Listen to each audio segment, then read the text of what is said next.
that ship. Find a window or viewport. We need verification.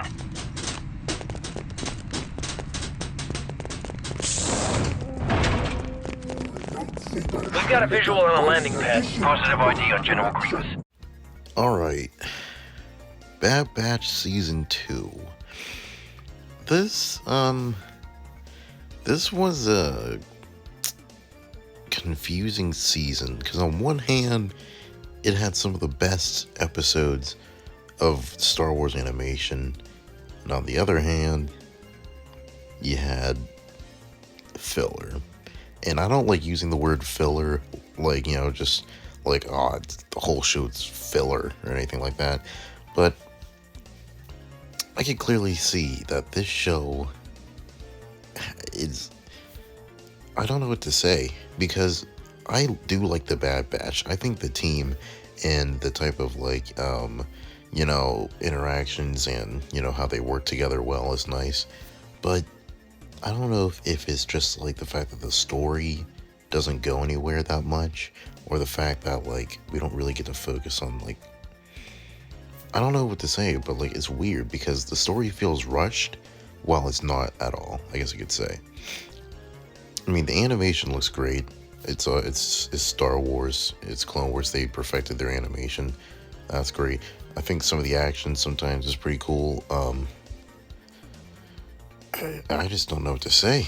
The story is really is bringing this show back, because the concept and the characters are amazing. You could do such amazing things with this, and especially for the time period.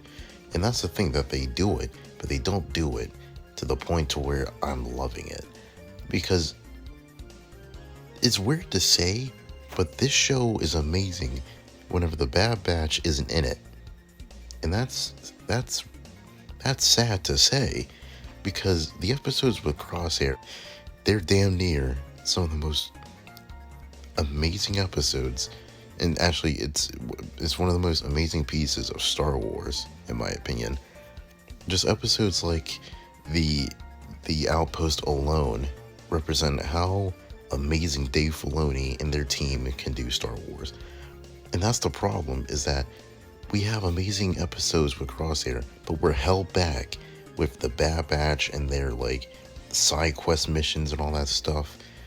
It's weird, the fact that we have such jarring episodes. One minute you have Crosshair going through the fucking ringer, and the next episode we could have Bad Batch exploring catacombs or something, I don't know. And the thing is some of the filler episodes aren't even filler, in my opinion. They're just mid, because in all opinion, people were loving the Gunji episode because it dealt with the Jedi.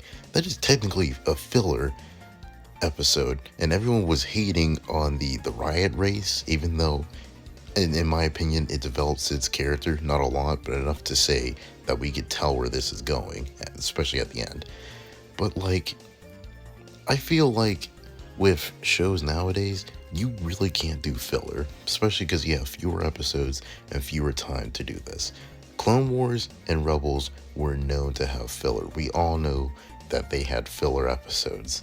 But the thing with this show is that, one, you have fewer episodes and fewer time, And it's even worse because I feel the story knows that it can do more, because you have characters like Echo and all these other clones trying to rise up and try to break off and do their own thing. And it's going to a point to where you don't even have the full team together. Isn't that the whole point of the show, with the Bad Batch together?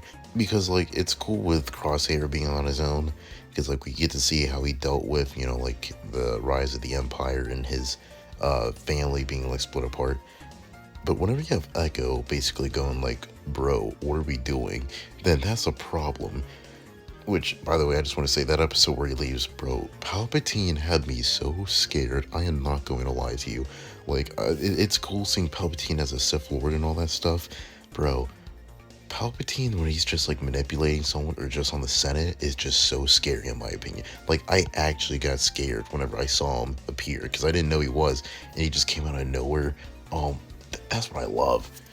But whatever, I'm getting off track. The main thing I'm trying to say about this is that the story is ruined by all these filler and side quest episodes.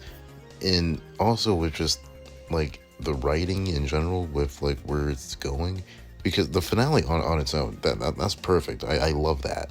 But the transition between like plot threads and all that stuff is just kind of weird in my opinion. Now, Commander Krennic, enlighten us to the status of Project Stardust.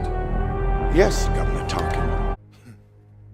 We stand here amidst my achievement, not yours! Guess I got what I deserve. Because you have this thing with Sid, and that's just like, okay, whatever. And then you have this big thing, like Rampart was hyped up to be like the main villain of this season or whatever. And then like halfway through, Palpatine pulls like a Uno reverse, like, yeah, sorry, bud, see you in prison. And I'm like, okay, who's gonna be the main villain now? And it's just this cloning evil guy. You know, at least with Rampart, I had some, you know, like some history with, since he like literally destroyed Camino. This guy, I'm like, oh, okay. But this show is, in all intents and purposes, decent.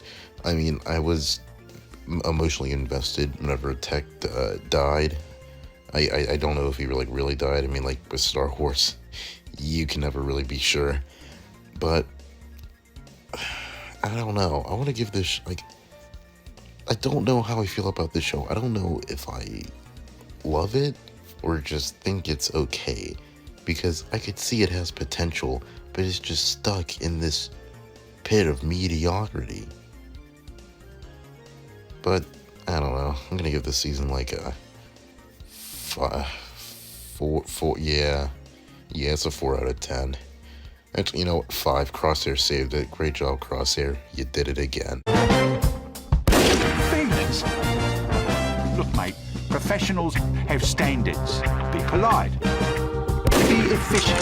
Have a plan to kill everyone you meet.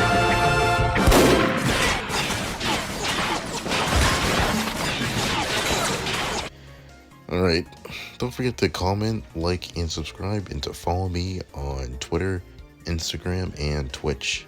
Alright, that's about it. See ya. I'm afraid this was all I could salvage. Consider it a gift. To lose one of your own, that must weigh heavily on you as their leader.